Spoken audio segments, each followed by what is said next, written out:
Puja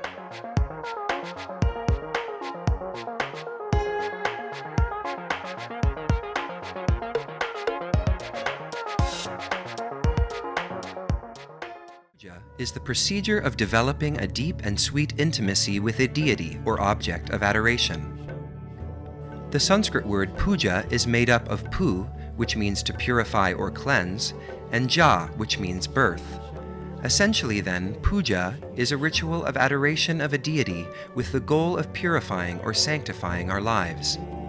Importantly, the deity becomes the ideal through which our lives are beheld, and in the way we conduct ourselves from moment to moment. This is not to say that we need to understand every aspect of the procedure right off the bat, since the purpose of puja is to guide us to a deeper understanding of the ritual. Puja is an essential part of life and sadhana, or practice, in many paths and traditions. The goal and purpose of ritual will therefore differ according to the path. When we start off with puja, the deity appears distinct and separate from us, perhaps seated or standing. The relationship at the outset is dualistic, with the deity over there receiving prayers and offerings from us here. With continued practice and inward focus during puja, a fascinating shift begins to happen. The boundary between us and the deity becomes increasingly more transparent and eventually dissolves.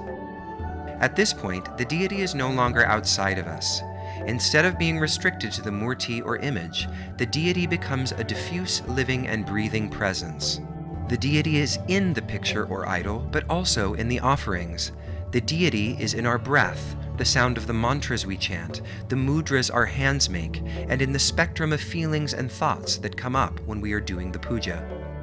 Somewhere along the way, we come to see that the deity is within us as the power of illumination.